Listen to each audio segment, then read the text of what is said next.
What's up, guys? I'm Max Mesman, and this is the brand new Game Time Podcast. Join the three guys from Auburn as we talk about all things sports, from predictions to reactions. There's something in store for everyone, so enjoy the episode.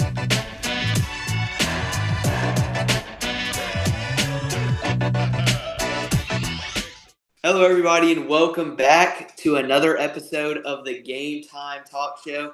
I'm your host, Max Mesman, and I'm joined by my co-host, Reese Kinder, today. And we usually are a trio, but today we're just a duo because Taylor Gottney is actually doing some pretty big stuff at Arizona State right now. He actually just commentated a soccer game between Arizona State and Utah last week on ESPN Plus, and now he's doing some hockey events and stuff. So a lot on his plate right now, but he will be returning in the future. That being said, we're going to go ahead and get y'all started with some weekend reactions. There's a lot going on, and we're here to break it down on this week's edition of Weekend Reactions. All right, so if y'all are new to the show at all, the way we do it is we post on Wednesdays and Thursdays, hopefully. And Wednesdays are usually, we record them Tuesday and Wednesday night. The one we post Wednesday is the preview or the reaction to the past weekend. And then the one we post on Thursday is the preview to the next weekend. So we are going to be reacting to a lot of the stuff that has happened since last Thursday. Speaking of last Thursday, we are going to go ahead and get started with some NFL. I'm just going to go based off everything that I just saw, like straight up watching. Let's start with some NFL. Actually, scratch that. I want to show some love to the sports that are actually in playoffs first, or just really quickly. WNBA finals, because we like to do all sports here. You know, we're not limited to just football. That's the main one we like. But WNBA finals, I'm not going to lie, have been pretty exciting if y'all haven't tuned in, especially last Thursday. The Lynx versus the Liberty went to overtime, and 95-93 with Nafisa Collier hitting the game-winning shot or the go-ahead shot late in overtime. And then Sunday, Liberty getting their get back in a big way, 80-66. And then speaking of which, they have, when y'all are listening to this, they have their next game, Game 3, tonight at 7 p.m. on ESPN for the WNBA Finals, Game 3. What do you think of the WNBA Finals so far, Reese? And the growth of the sport has been really exponential, don't you think? Yeah, I mean, obviously I'm a Auburn women's basketball fan, and the sport of women's basketball is definitely growing. It's been growing the past few years now. And yeah, this WNBA finals is probably one of the better WNBA finals we've had. I'm just kind of glad the Las Vegas Aces aren't back in the finals again because you don't want to see Yeah, the same team. Asia, Yeah, you don't want to see the same. all that baggage. Yeah. So now it's I kind feel of like it's them every year, but it's finally getting something different. Yeah, now we have like the Liberty and Lynx, and then next year obviously they're expanding um more WNBA teams. I think they're adding one in San Francisco next year, so that should be pretty interesting. And I mean, I like this series right now. It's like whoever wins 4 games, right? They do it like that. Mm-hmm. Yeah, NBA final style. I honestly think the Liberty are going to win this one because 3-point shooting. This Liberty team is one of the best 3-point shooting teams I've ever seen in Yeah, WNBA and history. they're stacked too. I mean, Ionescu, the girl who, if none of y'all are aware, went up against Steph Curry in the 3-point contest and almost beat him. And then you also have Brittany Stewart, I think, or Brianna Stewart. Yeah, Brianna Breonna Stewart, Stewart's been in the league a long yeah, time. one of the best to ever do it in WNBA, in my opinion. And then on the other side of the Lynx, who I just said, Nafisa Collier, who won that game for him in the game one. And they just have a bunch of players too. Overall, just a very exciting series, and I'm glad that we're seeing sports like these, expand. So everybody has a sport because that's what it's all about. And now also talking about another big sport that's currently in its finals, Major League Baseball. Right now, you got the NLCS and the ALCS.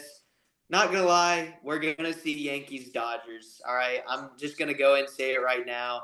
That's what the MLB wants, and that's what we're gonna get. I Yeah. mean, the Mets are putting up a good fight.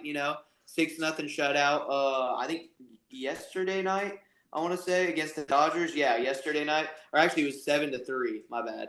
I thought it was. I was watching it till it was 6-0, then tuned out. But Yankees and Guardians. Speaking of which, while we're recording this, the I guess live looking, the Yankees are beating the Guardians going into the sixth 3-2. Most likely going to go up in that series 2-0. Yeah, I mean, in terms of the Dodgers Mets, I would be fine with either of those teams winning. I don't really hate either team. I really like Shohei Ohtani. I think he deserves to be in the World Series. But then if the Mets win, I think it's the Cinderella story of this year's playoffs. Early on in the season, they had a lot of players basically quitting on the team, and then they make a late season push, and now they're a couple games away from being in the World Series. Whereas on the other side, I'm a Red Sox fan, so I hope the Yankees lose every game for the rest of eternity. But I see that's not going to happen. The Guardians, they're good, but they're not great.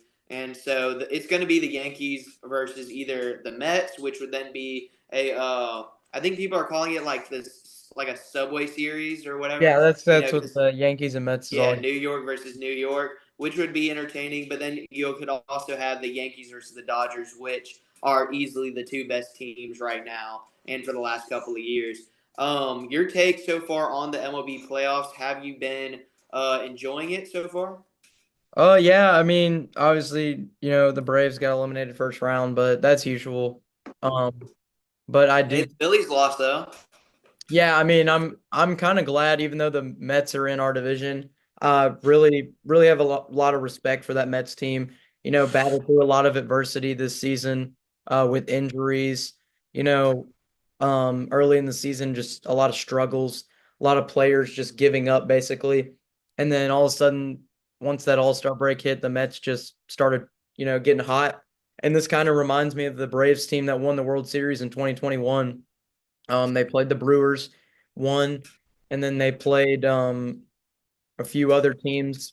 Oh yeah, they played the Dodgers and won. So I mean, and actually this is a weird stat, but the whoever's beaten the Brewers in the past four playoffs has won the World Series, or at least made the World Dang. Series for Yeah. the National League side. And I mean, honestly, yeah, I do think we might get Yankees and Dodgers, but this Guardians and Yankees game tonight's not over just yet. Like you mentioned, top of the sixth, and you got Unk on the mound, Tim Hill. So Tim Hill's been in the league for a long time. Um, Yeah. It's so I don't before know. the bull. Maybe the Guardians will come back. This Guardians seems pretty tough. Um, but the Dodgers and Mets is definitely a series to look out for. It. I think this MLB playoffs has been, living up to the hype. Yeah. I mean, let's all be honest. Deep down, all of us want to see Shohei versus Aaron Judge. I mean, it's bound to happen. Like the Yeah. two gladiators of the sport right now It would going be head. Shohei's first World Series too. That'd make it That's into. yeah, exactly. And who somebody Shohei, I'm kind of we've always my nickname on this show has always been like when it comes to MLB, he's kind of a casual, at least compared to you and Taylor. That's like y'all's like main go to, whereas mine is more football and basketball. But I've always been a fan of Shohei, and I honestly think that he's going to be the best ever to do it when it's all said and done. Just Definitely the a way first he's ballot Hall of Famer. yeah, 100% easily. And I mean, if he wins the World Series this year, then that conversation is only going to skyrocket. But now we're going to move on to everybody's favorite sport, football, and start on Thursday once more. And Thursday night football, Niners, Seahawks. Not going to spend too much time on this one, although the Niners. I mean, if hold up, sorry, something's going on my computer. You're Just cut good. that out. All right. But not spend too much time on this one. NFC West clash. I'm I'm gonna start off with the Seahawks. I mean, I don't think that they're gonna end up being. I don't think they're gonna end up being a playoff team. I think they just had some early season, like just easy games. An easy schedule. Whereas the Niners, I mean, when they get CMC back, are they the favorite to win the NFC? I mean, honestly, this NFC this year is kind of mid. So yeah, there's a chance they could possibly win the NFC. But one team you're still forgetting is the Minnesota Vikings and Sam Darnold. They True. still True. undefeated. That Vikings team they got a lot of good chemistry, a lot of good players. Actually, just traded for Cam Akers today. So, um, Oh, you the know, Vikings did. Yeah, traded back for Oh Cam wow. Akers. Traded Oh, back there for you Cam go. Akers because Cam Akers was on their team last year but couldn't keep him Yeah. with the Justin Jefferson contract. So yeah. Speaking of trades, let's go ahead and hit some of that. A lot of Well, trade this action is today, actually. I was We had waiting for we it. had the one that everybody was expecting, Devontae Adams to the Jets. Not going to spend a lot of times on this one because I think the Jets are just mid. I'm Yeah. not gonna lie, and am I wrong for saying that? Because No, because like watching last night they were so bad. Like last night, exactly. that Monday night game was I mean, it was all Yeah, right, 22 but penalties. 22 penalties. That was hard to watch. But yeah. no, I think Devontae Adams, I think this is just a last ditch like Hail Mary move by the New York Jets, which I mean they completed one yesterday.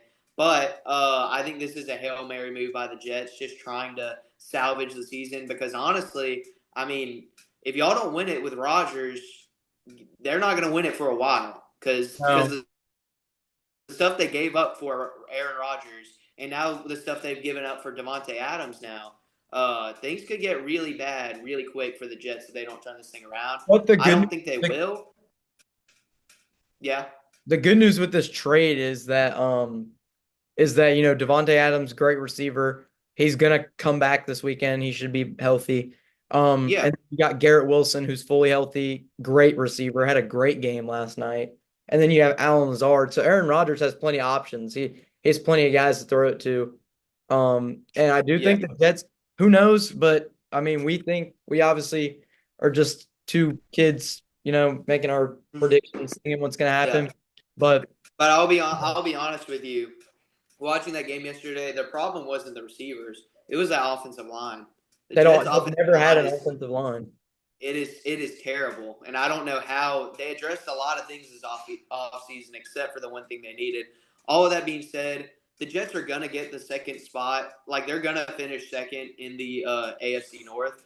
The question is, can they sneak into that wild card spot? Because I think the Bills are miles ahead of them. I'm not gonna lie. That game was a 3-point game, but I think the Bills are miles ahead of them, The especially Bill, after adding the next trade, oh them yeah, getting Amari Cooper. So, yeah. which I'm not gonna lie, if I was a Bills fan, I would be laughing my ass off at this trade because I'm pretty sure what they did, and if they didn't do this, they most likely did not do this. But it would be hilarious if it came out that they were just waiting for the Jets to finalize their deal with Adams, so they could just announce that and be like, "Hey, y'all signed a good veteran wide receiver. Boom, we're gonna sign a good veteran wide receiver just to spite you because you're our rivals." I don't think they did that on purpose, but Amari Cooper going to the Bills, I think this is great. If you're the Buffalo Bills, if you're the Browns, I actually don't see it as a bad move. I mean, because But the here's the thing: Browns now, the the Browns, Brown season is over. yeah, no, It's over. they were gonna Yeah, the Brown season is over. The As Browns long as are gonna get the Deshaun number one Watson pick. plays for that team, they're not winning anything. They're They're not getting the winning number anything. one pick. Yeah. So I mean, if I'm them, honestly, I don't care about the buyout or whatever it is. I'm either trading or dropping Deshaun Watson at this point. Like that dude can't throw a pass in a phone booth. Like it's terrible right now. I saw the craziest stat earlier today, and it said Deshaun Watson amount of assaults charged against him since he joined Cleveland was 24, and the amount of passing touchdowns he's thrown is 19. So No, I'm but just I really feel bad for the city of Cleveland because last year it's crazy. They should have kept Joe Flacco. They yeah, should have no, kept Joe 100%. Flacco because Yeah. So. Joe Flacco proved that he can win. He Hmm. can win with any offense. Yeah. He won 2 games with the Colts and he won 11. No, no, not 11. He won, I believe it was 9 last year with the Browns. And they made the Yeah. playoff.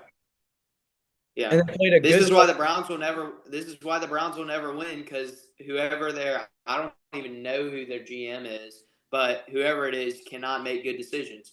And but that being said, for the Bills side of this trade, I think this is perfect because I think you bring in a guy. After that Stephon Diggs trade, I understand it had to happen because his locker room presence was just terrible with that team. Yeah. But at the same time, the Bills, the one thing I thought they were missing watching that entire Jets game is they didn't have a go-to guy. Josh Allen doesn't have a go-to guy. Now Yeah, that but he has Amari Cooper, not Keon Coleman's young. Uh, exactly. That what I was about to say. Khalil Shakir is Yeah. just emerging as a good receiver. So Mid. yeah, Yeah. So I just think Keon Coleman's young, and so not only do you get a primary receiver in Amari Cooper, but you also get a veteran guy who can teach Keon Coleman to be better and all that stuff, all that good stuff. But that being said, yeah, Niners Seahawks, Niners won easy. And now let's move into some college football games going. Start on Friday here, actually. Arizona State. Shout out our boy Taylor with getting the big dub over Utah. I'll tell you what, starting on the Utah side, Cam Rising looked like a 35-year-old man that went out there and tried to play college football. oh, Like he it's will. actually sad. He It's will be. actually sad at this point. No, he will be Like because he's going to come back next year, I think. yeah, there's like a poll. I saw a poll online today that said, "Is Cam Rising going to go into the insurance transfer portal next year, or is he going to play his 20th year of college football?" Yeah, So, and most people said insurance because I mean, last night like yeah, I don't or not last night, Friday night, yeah, he did not look like he looked good at the start of the season, no doubt about it. But when you injure your throwing hand right after you injured your running leg and you're 28 years old in college, it's time to hang it up, dude. It's time to yeah, hang it up. And I think Isaac Wilson, their true freshman, brother of Zach Wilson, is a great quarterback. Like yeah, he's a great quarterback prospect. So the Utah season is not over, especially in a Big 12 conference that is just completely off its heels drunk right now. Like I yeah, don't know who's going to win this conference. I mean, I'm rooting for BYU yeah. because I think everybody is. yeah, because Retzloff and the boys and the Mormons, I don't care if you're biking or busing to the game, they are winning games and just beating people up. But I mean, Arizona State, they play BYU at home later this year. And so you really look at that game now, Arizona State's 5-1. You know, could we see the Sun Devils possibly make a push into the Big 12 title race? Yeah, nobody expected this to happen this season either because actually like the start of the season, I always like to go through every team's schedule, like to predict records and everything. Arizona State was one of those teams I was like, this team uh, Last.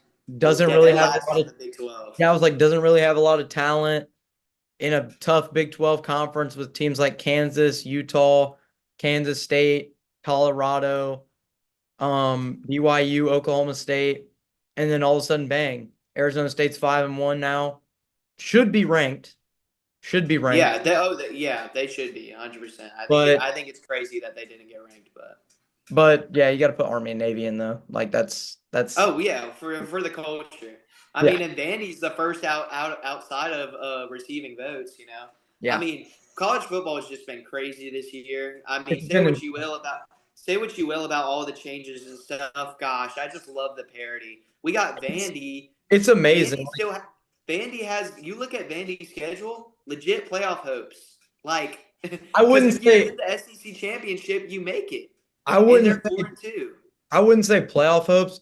I'd say for Vandy this year, it's make a bowl game and there you go. Like you get But you get my point. Is I'm saying it's possible. yeah, Like no, it's possible. They control their own destiny still. I If they mean win out what somehow, what did I tell y'all at the start of this season? I said that this college football season was going to be chaotic and also absolutely, and I one of the agreed. best college football seasons we've ever seen ever. Like this is the best one ever. I mean, because the 12 team playoff, I mean, it brings up so much. Not only the Army Navy thing now, because I mean, we legitimately like. I would honestly, if you told me to put my money down on, are we going to have undefeated Army Navy at the end of the season or not undefeated Army Navy? I would put my money on undefeated Army Navy or maybe one loss to Notre Dame for each of them. But other than that, I mean, they are by far and away the best teams in their conference. And so we could have Army Navy play possibly 2 times this year. And Yeah. that just shows you how crazy it's been. Quickly running down some of Saturday's biggest games. You had actually a homecoming this weekend, and me and my coworker Jack at work the other day, who also had homecoming this weekend, we're talking about this was probably the worst weekend to have homecoming if you're a football fan because these are some good games Missed a lot of outside good of the Red games. River outside of the Red River shootout, Texas absolutely blown out. Texas is the best team in the country by far. But Oh, and then running to I Vanderbilt. would, I wouldn't say by far the best team in the country. I think Oregon's pretty good too. With, let's just talk about it real quick. That last play is not entirely on Will Howard. I just want to go ahead and clear that up. The 6 seconds, I don't know if you saw it, but 6 seconds to go in the game, he tucks it and runs and tries to slide because they did have a timeout. Watch that game back. They did have a timeout and they had a second on the clock, and he got him into field goal range. Ryan Day just didn't take the timeout because he's a dumbass. And this is a take. This is what I was talking to my friend Thomas about the other day, who actually, wink, wink, we might try and get on the show here soon. We're going to try and get some guests on to talk about what their takes are on sports. But I was saying Mario Cristobal and Ryan Day will never win a championship because deep down at their core, they are bad time managers. We've Yeah. seen it with Cristobal multiple times. And Cristobal Ryan last year, Day, perfect example against Georgia Tech. He failed to exactly. And execute and that Ryan goal. Day, not even that very last play, but the play before where it was the offensive pass interference on. Actually, no, let's go before that. So let me just break it down for y'all who just didn't see the end of that game. Uh, Egbuka catches it at the 28-yard line with 34 seconds to go of Oregon's, and they need a field goal to win. And they got 34 seconds left. Next three plays are all pass plays. What are you doing? Like, you just need a field goal to win. And it's a 45-yarder from where you're at there. You have two All-American running backs. Like, why are we throwing the ball? I just don't get it at this point. But then Jeremiah Smith makes a freshman mistake and shoves the guy, and it's offensive PI. And Ryan Day is over there pleading to the official on why the clock is running. And while all that's going on, they have to then burn a timeout because 5 seconds have run on the clock because Ryan Day isn't paying attention to the game. All I'm Yeah. saying is, no matter, I don't care how much you spend on your lineup, $20 million, $25 million, whatever, as long as you're not a good time management coach and you don't know what's going on, you're not going to win. I don't care how good your team is. So, I mean, Mario Cristobal, still undefeated at Miami, should be ranked a little higher, I think, but still, I just don't see them winning the national championship because when it's all said and done, they don't know how to manage clock. Mm-hmm. And some other good games, really quick. Penn State USC. Oh, I that was mean, great. yeah, great game. Tyler Warren, 17 catches, 226 receiving yards, multiple tutties. I mean, that dude's a dog. But Penn State, they're. This is a conversation I also had the other day. I know they're another undefeated team and they didn't lose, but do they really look like a number 3 team in the country? Like, I'm not even trying to be a so Penn State hater because that's what somebody accused me of being the other day. Because he was like, "Oh, who else would you put ahead of them?" You're right for right now, but Penn State and Ohio State play right now, neutral field. Who you got? I I got got Ohio State, I got Ohio State. 100%. I got Ohio State, 100%, because Penn State, who have they played that has really impressed?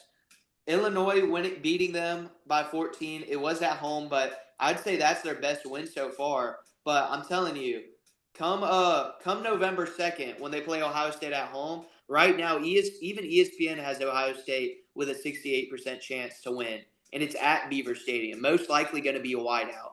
So Mm-hmm. all I'm saying is, there's a lot left to go in this college football season, and I think this Saturday was just a little, microcosm of that. I want to there's just so many games to talk about. But I'm going to finish it off with Alabama. Yes. Yeah, I knew you were wanting to talk about it. Certified Alabama hater here, Reese Kinder. Here's what I'll say. Playing devil's, because we're both Auburn fans, all right? I'm kind of more of a Georgia Tech fan. Shout out my Yellow Jackets. I'm actually going to see them in person this weekend against Notre Dame. I'm very excited. Yeah, I'm a Jackets fan. Sue me. But basically, the Alabama Crimson Tide, talking about from a unbiased ACC fan perspective, um, Alabama does not look good. All right, they do not look good. But what I will say, because a lot of people are saying there's no way they beat Tennessee this weekend. Absolutely no shot. And Neyland. Has Tennessee looked good? I No. mean, really, outside of Texas, and I'm just being honest here, outside of Texas, what team has looked good in the SEC? What Um, team has genuinely impressed you the last 2 weeks? honestly, LSU.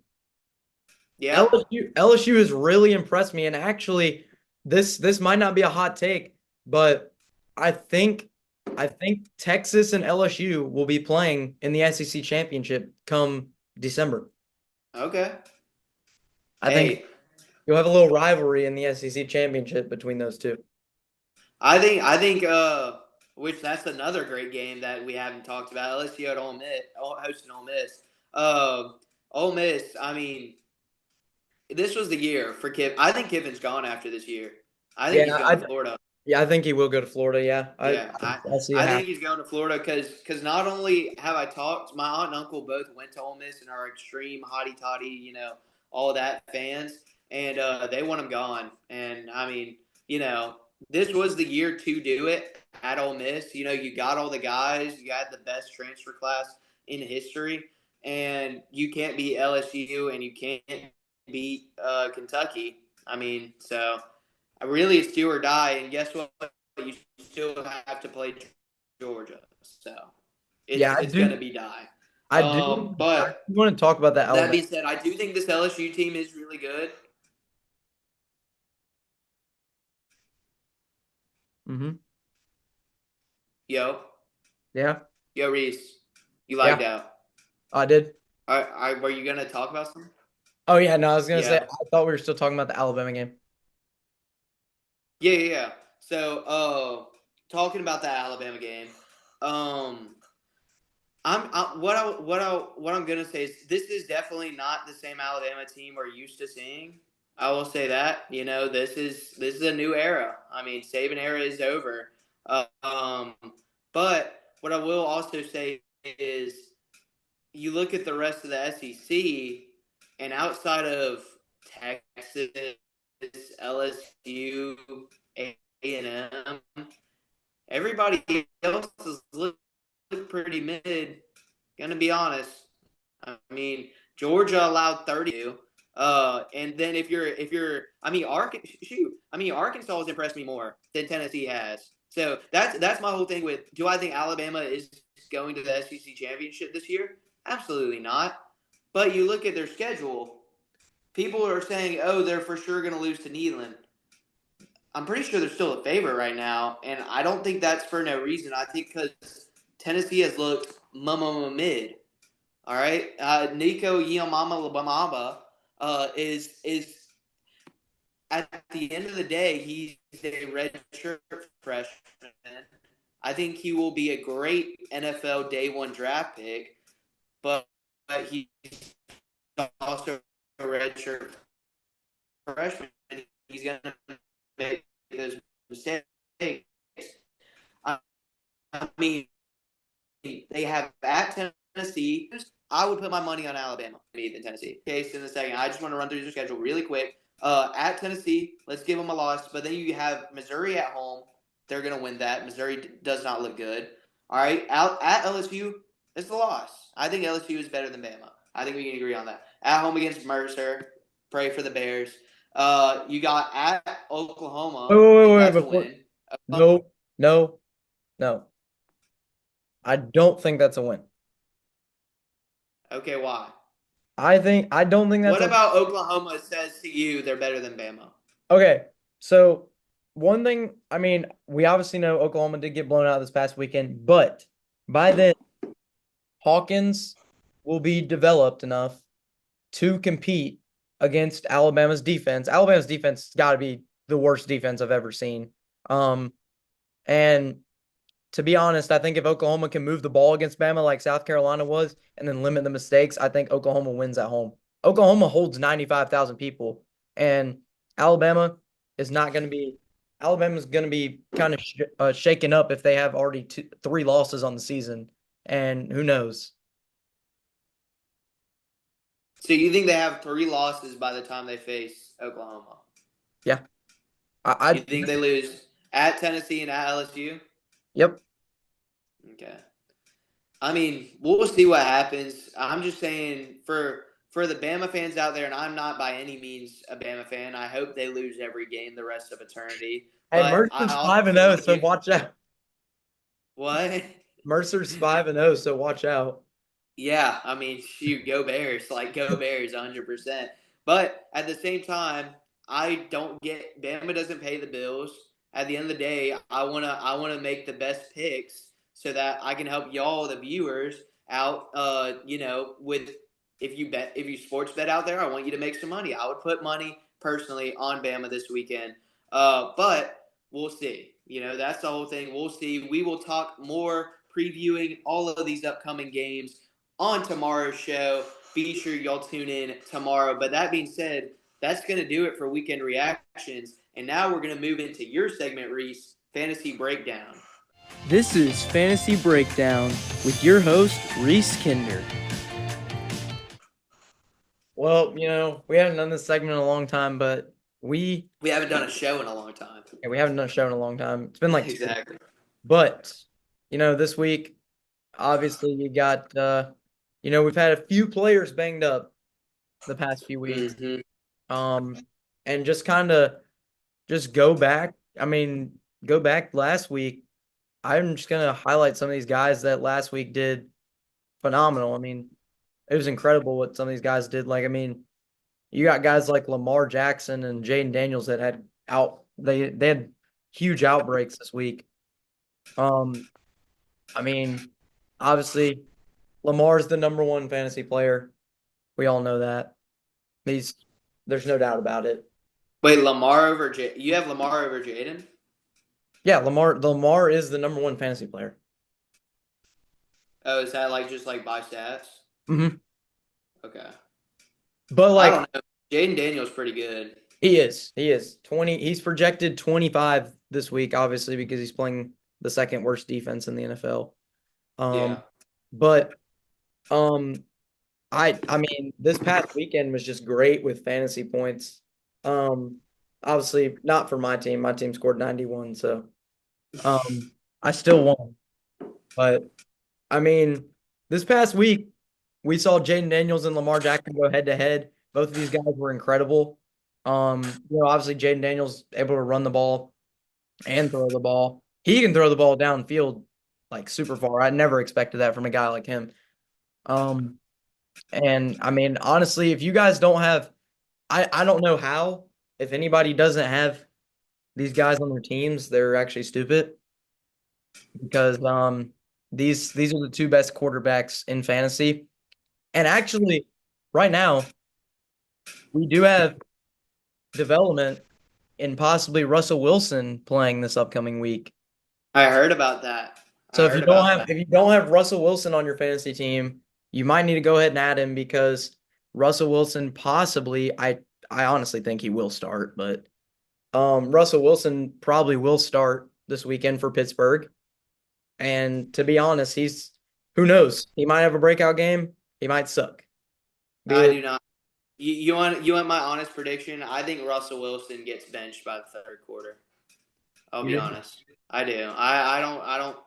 What about Russell Wilson last year made you think, oh, this guy's still got it? True. I'll wait. I mean, the Broncos didn't just let him go after one season for no reason. Yeah. It's they didn't let him go. Excuse me, I didn't mean after one season, but they didn't mean to let him go all willy nilly like they did. They didn't even push to have him back because they didn't want him. They didn't want him. And honestly, if the Steelers tried to give Russell Wilson back in exchange for Bo Nix, Broncos would be like, nah, we'll keep Bo Nix because I think Russell Wilson is past his prime. I don't think he's good anymore. And I think Justin Fields is a guy who's outplayed Mahomes so far statistically. That's something I've been seeing over and over again on my Instagram feed, but it's true. Justin Fields has learned to not turn the ball over, and I think he's a perfect fit with what the Steelers offense wants to be. It's not an air raid, we're going to throw the ball all over you. It's we're going to be really good on defense, and on offense we're going to slow it down. We're not going to turn the ball over, and we're going to run it down your throat. And I think Justin Fields is the perfect guy to do that. That being said, yeah, I think Justin Fields, you'll see him back on the field by third quarter. So Yeah, and then I mean, like, what a game for Drake May. Like, yeah, what a game. let's talk about it. Like, I mean, they still lost by 20 points. That's just because the Patriots suck. Like, their defense is terrible. But Mm-hmm. Drake May had, I think, 20 fantasy points. And Checking, scanning. Yeah, he had 19.52, and that's with 2 interceptions and a fumble. dang, I So mean, this is yeah, a guy, a young rookie who will win games. I think he will win games. he's And the guy. He's the guy for yeah, Patriots. this might be like one of the things. This might be like a Brock Purdy. The year Brock Purdy was so good, this might be like an emerging of the next good quarterback possibly if Drake May keeps I getting. think I think it's not really a Brock Purdy situation, only because Brock Purdy was literally He the was Mr. last. Irrelevant.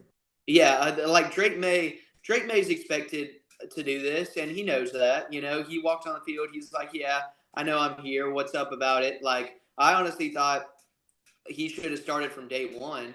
And I know what Patriots fans will say. Oh, that offensive line is god awful, and it is true. I would not want to be paid $1 million to stand behind that offensive line, because it is trash. But at the same time, you need development for your quarterback. Like, I understand injury worries and all that stuff, but at the same time, y'all aren't making the playoffs this year. So I understand if he gets hurt, like, that's bad, and stuff.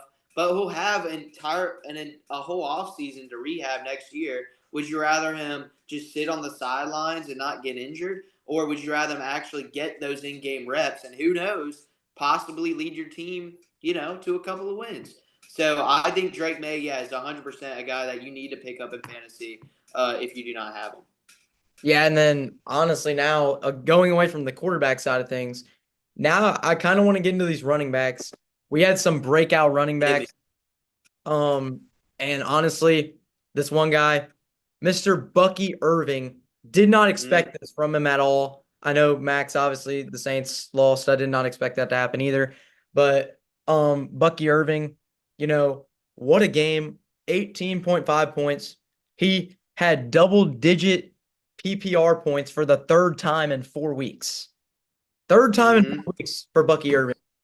And this is a young guy coming out of Oregon who, I mean, obviously we thought Rachaad White was going to be, we obviously knew he was going to be RB1, but when Rachaad White's injured, we see what this guy can do.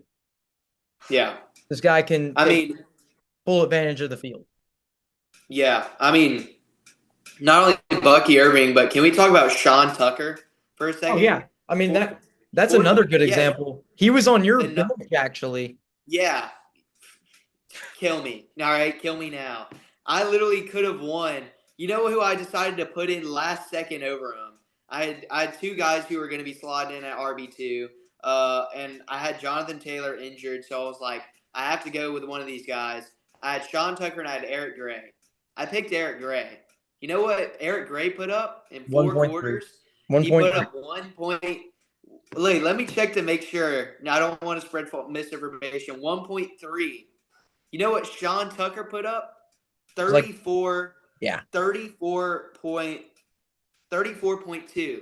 All right. 34.2 in one game. That was good for the number one running back in the league. In the league overall. A guy that's an undrafted second year that was running back 3 at the start of the season.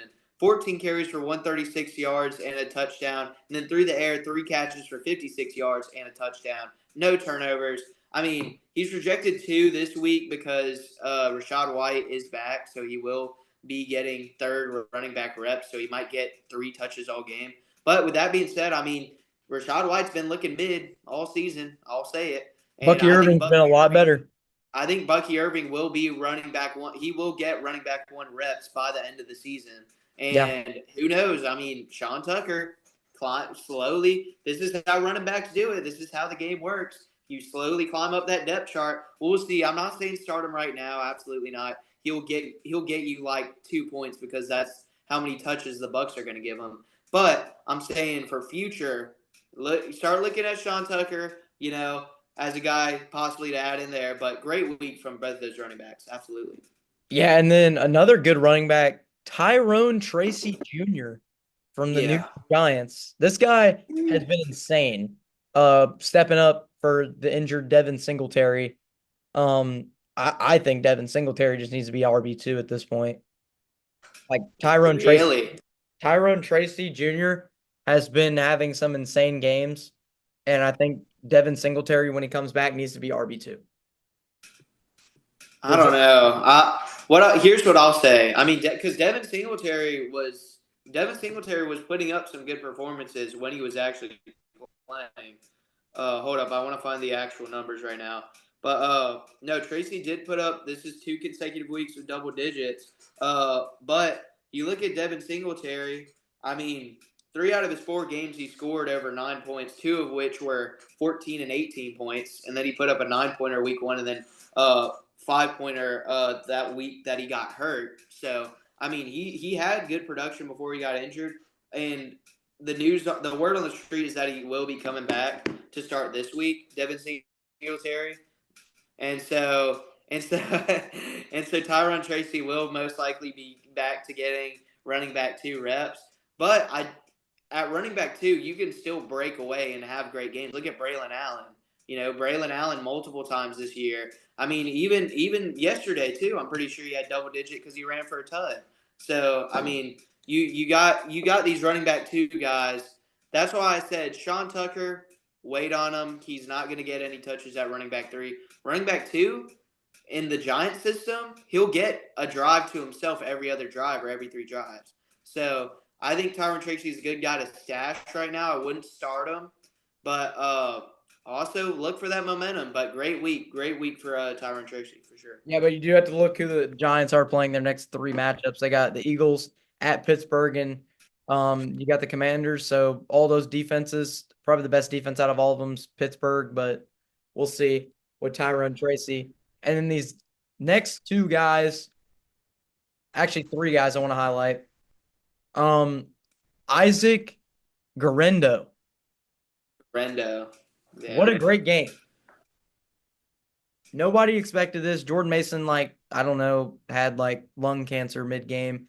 And then Garendo stepped in and got 99 rushing yards. He had 99. It's Yeah. a trend with all the 49ers running backs. all Yeah. of them are just good. First it's McCaffrey, Yeah. then it's Mason, then it's Garendo. What's next? Garendo gets hurt, and then some random guy comes off the bench and gets 40 fantasy points one day? Like, is this what we're doing? I think this really speaks to how good the 49ers O line is. I mean, Yeah. Trent Williams, the best offensive lineman of all time. I think. I think. I don't think anybody else comes close. I think you could argue like Joe Thomas and Zach Martin, some of those other guys. But I think Trent Williams is the best, at least offensive tackle of all time. You see, that's where they go. They go left side almost every time they run it Yeah. because he has that entire side of the line on lock. That being said, Jordan Mason should be returning this week. Fingers crossed. And if that happens, CMC is not returning this week. CMC might not play again the rest of the year. I mean, this is becoming a Cam Rising situation where he's going to be back in the next 2 weeks. Oh wait, he's back in the next 2 months. All right, so we gotta see how that works out. But I mean, Garendo, he's going to be getting running back 2 reps this week if CMC does remain out, which I'm pretty sure he will. That being said, they have him projected for 1.6 right now. I think he'll get more than that. I think if you're at a loss for a flex option, Garendo might be a play. In a very deep league, I would say he's a play. 10-man league or above, or 10-man league or below, definitely not. If you're starting Isaac Garendo at flex in a 10-man, something's wrong with your team. You're probably gonna end up in the dog crate at the end of the year or the Waffle House. But I will say, yeah, Garendo, great game. Wish he got the tud. I mean, because he really didn't have to slide. That's Yeah. the thing. Like he slid and then what's his name? Juszczyk was just like, nah, I want to see my girlfriend, and freaking ran for a touchdown. Just very next play. So and Debo Samuel wanted in on the action too. So with Kittle's girlfriend. So not trying to start anything, but kind of interesting. Um, but yeah, Correndo, great player, man, great guy, great dude. Yeah, I got two more, but we're gonna give out some new awards. Okay. We're gonna give out an award every week now for player of the week, and this player of the week, probably obvious, is Mr. Joe Mixon. What a game from Joe Mm. Mixon. I mean, just coming off injury, just a great game for him.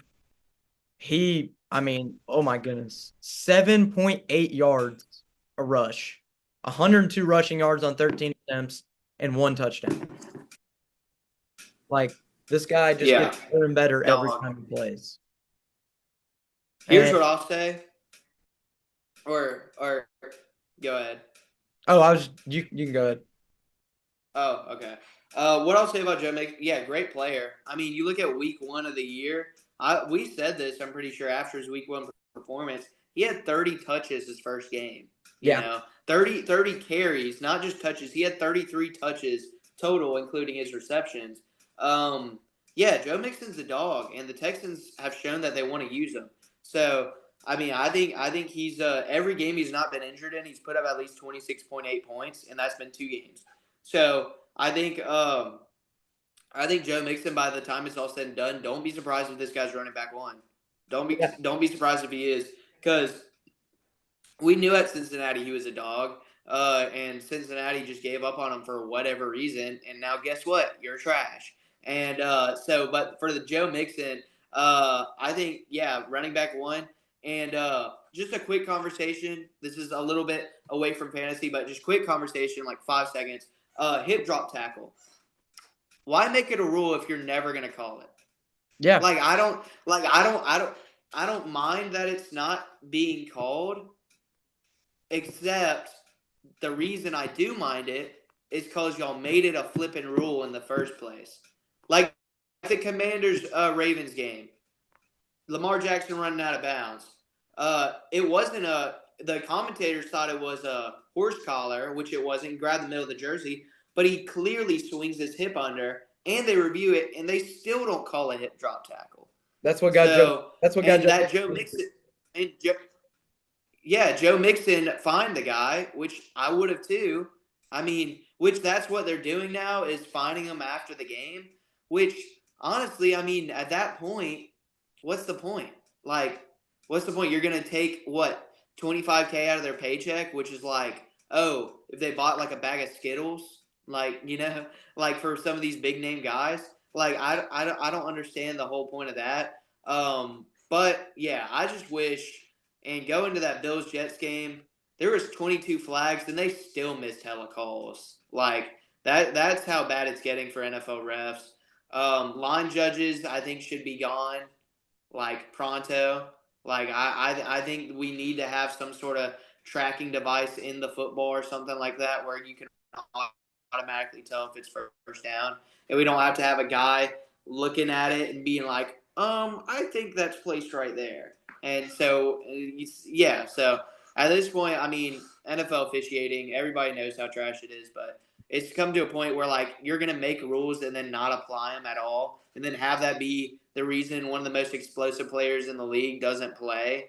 Like, I mean, I would be mad as hell if I was Joe Mixon too, because that should be a flag, and it wasn't. So I don't know, man. I just had to say that, get that off my chest real quick. Yeah, I mean, it's And yeah, definitely a thing to look out for. But obviously, speaking for the Texans, I mean, Joe Mixon had a great game, and Damian Pierce had a good game as well. So, obviously, Texans are moving in the right direction, 5-1 right now. But this last guy I want to highlight is Mr. Chuba Hubbard. Chuba Hubbard had a great season so far. Last game against the Falcons, had 5.1 yards a carry, rushed for 92 yards on 18 attempts. And I mean, this dude's been insane all year. Um, for Carolina, definitely one of the top running backs in the league. With Chuba Hubbard, just he's just overall been good. Obviously with Bryce Young the first 2 weeks, you couldn't really do anything. But with this new offense under Andy Dalton, the Panthers are really able to, make that offense look decent. If the defense would kind of help out a little bit, then Hubbard would probably be a decent RB1. But for now, he's an RB2, obviously. And then also you got Jonathan Brooks coming back this next week, the rookie out of Texas. So that's definitely a breakout player to look out for. But Chuba Hubbard, the last guy I highlight here, definitely a breakout player and a guy you need to add quickly. Hell yeah, Chuba. I mean, you said not RB2. He's an RB2, not RB1. I mean, this guy's ranked fifth out of all running backs right now, and I think that's deserved. I mean, top five running back, and obviously Reese, you are the Panthers fan, so I'll keep it light. I'll keep it respectable. I mean, what he's doing. I mean, he's the best player on the Panthers right now. He's the best player on the Panthers easily by a mile, and and I think he's one of the best running backs in the league, and I think he's going to get a pretty paycheck come this offseason. Yeah. And so, yeah, I think Chuba Hubbard. I mean, we've been known since he was at Oklahoma State he was a dog, and I think he's finally getting a chance to show it here. And yeah, I think if if he's on waiver wires, you need to get him immediately, Yeah. instantly. But if he's for whatever reason on your bench, I don't care who you have at flex, put him there. I don't care who you have at RB2, put him there. If your RB1 is anybody besides Kamara, Henry, Saquon Barkley, put him there. So yeah, that's all I gotta say. Chuba Hubbard, good week, boy, good week. Yeah, because like I said, I mean, honestly, the new offense under Dalton, Deontay Johnson's another guy to look out for as well. When Adam Thielen gets healthy again, he's good. And Xavier Leggett, oh God, that dude is gonna be one of the Yeah, best NFL receivers I've ever seen. he's a dog. He's a dog.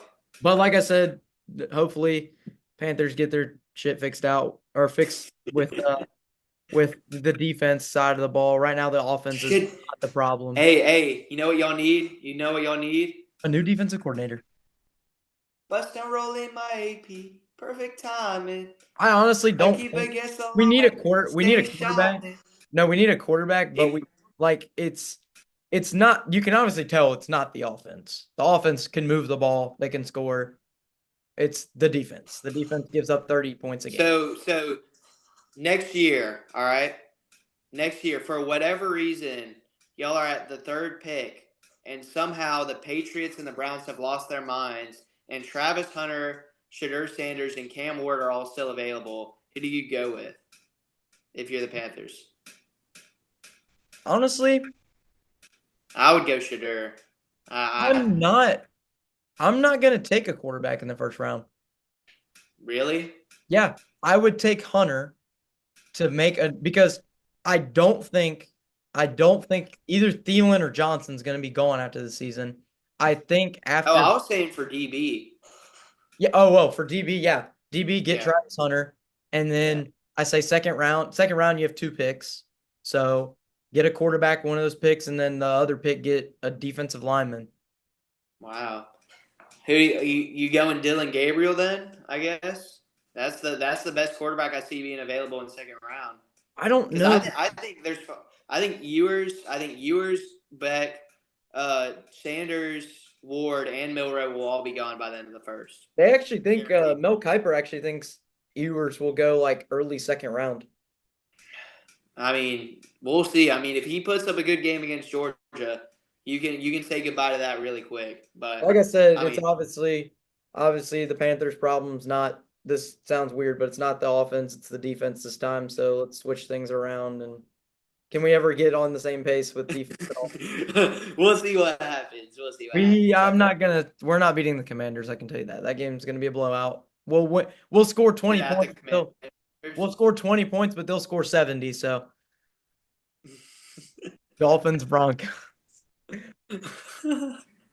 Dude, hopefully my Saints can get their shit together because golly, Dude, the this is NFC what I South, will say. Yeah, this the is NFC this is what South I is will say is insane. that oh, speaking of the Saints, Jaden just sent me a reel about the Saints.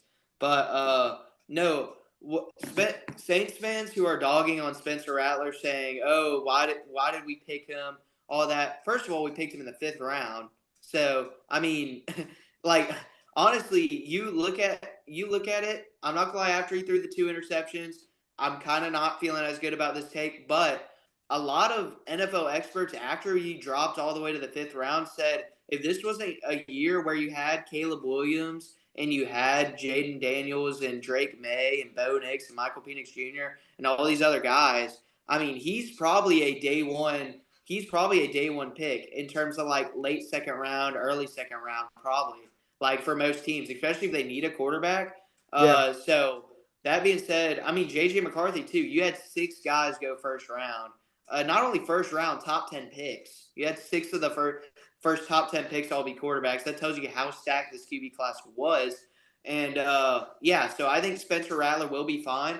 And I honestly think that Spencer Rattler, he adds a facet to this Saints offense that we honestly, even under Drew Brees, who love him to death, but dude could not run. I mean, he couldn't. That's what makes his career so impressive, is because he was literally the premier pocket passing quarterback. Like yeah, that's what Drew Brees was and will forever be. But Spencer Rattler adds a facet to the Saints game that I'm not gonna lie, since I've watched Saints football, have never seen before. We've never had a running quarterback, a quarterback that run. Maybe Taysom Hill when he started, those couple of games. But I think Spencer Rattler will be fine, and if I think we'll win against the Broncos at home this week.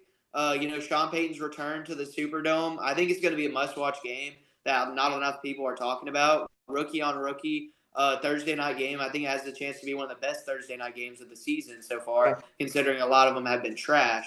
And yeah, and I think if Spencer performs good that games, limits the turnovers, I think he can make a run for if Carr becomes healthy in the next couple of weeks, but Rattler's putting up good performances. Who knows? Rattler could be the starter. I certainly want him to be. But that being said, we also need Matthew back. We need our offensive line back. A lot of things need to get back together in terms of injury wise, but I still have faith in my Saints. I still have faith in them. yeah. I think honestly, I agree with you. Even though I'm a Panthers fan, I agree with what you're saying because obviously Rattler. I watched that game.